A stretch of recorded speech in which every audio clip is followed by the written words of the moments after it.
Tim, welcome to hashtag Mental Health Day. It's a great pleasure to be here. It's terrific. Can I just introduce myself quickly, Jeremy? Please do.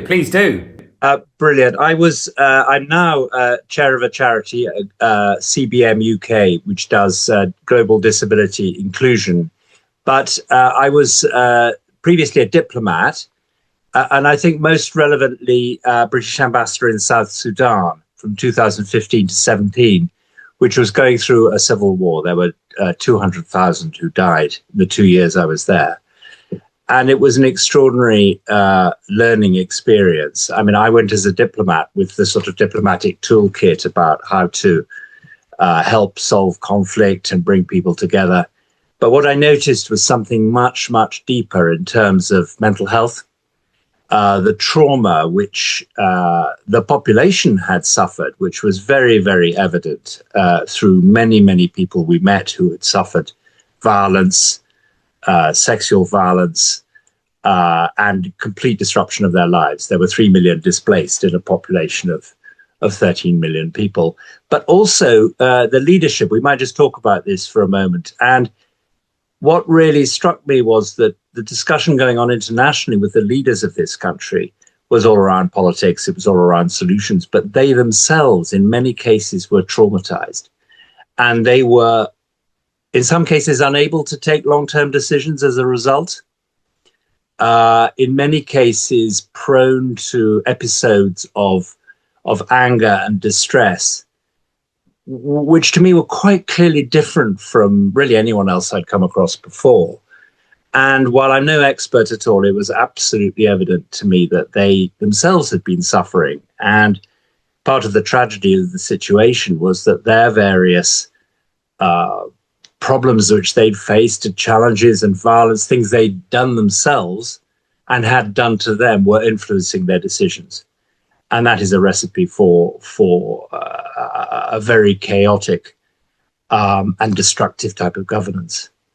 So that was my learning from there. I don't know what immediately could be done about that, but I think recognition is a first step, and recognition that mental health cuts across, mental health in conflict cuts right across from both victim to perpetrator. And of course, as in many societies, the victim and the perpetrator is in some senses the same person. But this can really be the case, and it was evident to me this can really be the case in a country going through a moment which most countries go through at some time in their history, which is one of collapse.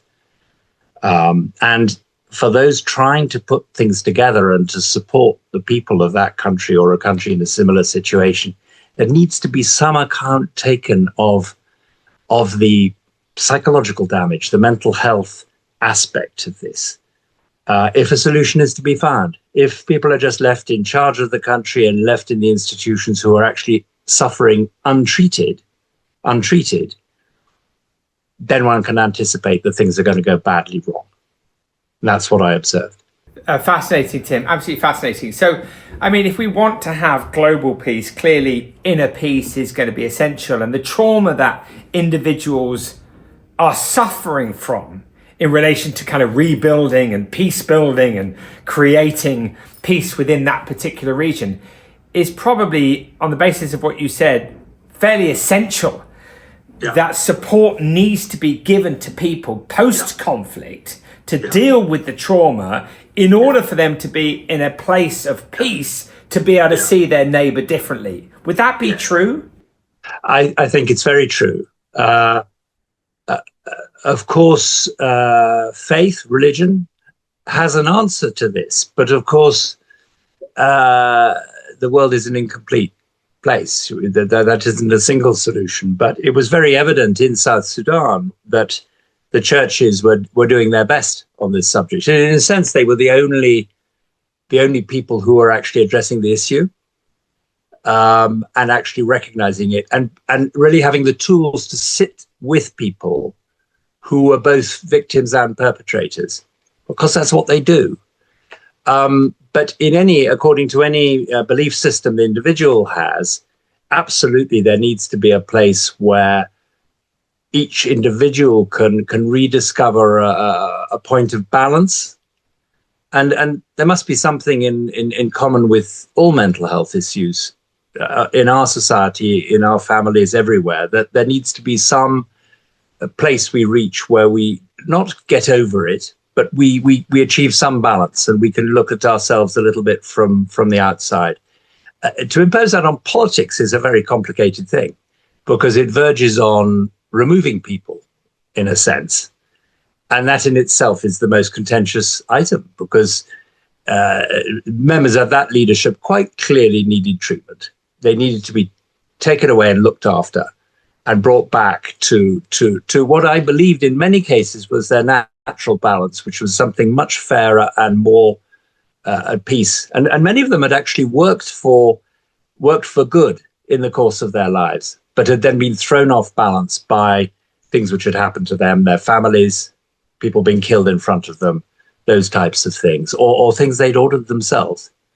But you're absolutely right. There needs to be that bringing back to the center. As I say, the churches there were attempting to do that, and had a good degree of access, because the leadership in that country they were Christians and they were churchgoers. I mean, actually, the Christians were in a minority in the country as a whole, but the leadership were largely Christians and went to church, which itself was both extraordinary and complicated. They hadn't totally lost that link because it was from their childhood, and there was clearly something to build on that. And I could only commend and support the work which was done day after day by those church leaders in that country. Finally, Tim, can I ask you, for those who need support, who might be in a difficult place, that are seeing this, there will be people watching all over the world, what recommendations would you give to them? I use the word recognition, and I think there is something, there's something almost glaringly obvious, I found, which was the word untreated. The idea that people had been traumatized was widely shared. This wasn't some sort of, saviors, people coming from the West to tell them they'd been everyone completely recognized their own experience and their own mental torture, effectively.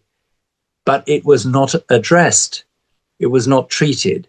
So I think recognition is the first thing. And that most certainly applies in politics to the international community. It's playing that in. It's not excusing inexcusable behavior. But behaviors are behaviors and people are people.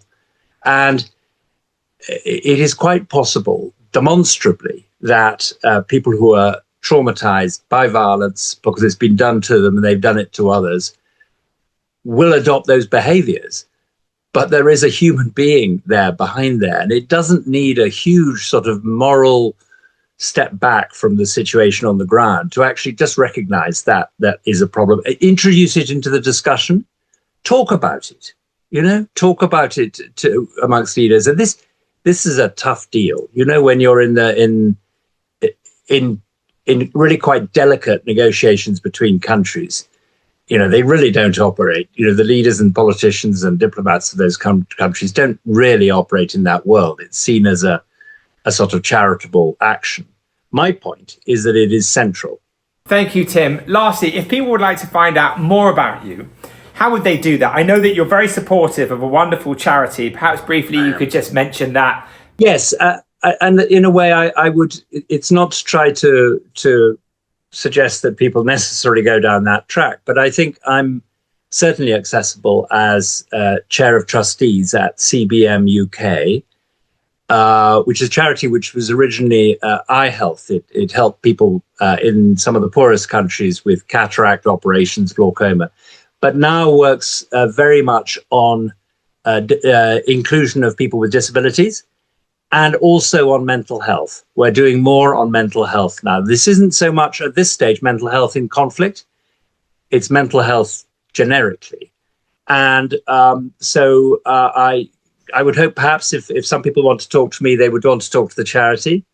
Otherwise, I'm on LinkedIn. I work in business, and I have other fingers in other pies.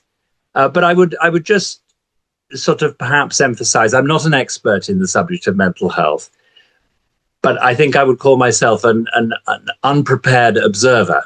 I arrived in the middle of a particular issue, which was highly mental health related to conflict. And that really is my point, is the need for recognition of that. Tim, you've had an incredible career. It's wonderful to know you. Thank you for today. And we wish you the very best on your journey. Well, the very best of luck with the work you're doing, Jeremy, and on mental health particularly. I think there's a huge distance to go. So I'm so glad you're actually making your great work on Peace One Day branch out into mental health. Take care, Tim. See you.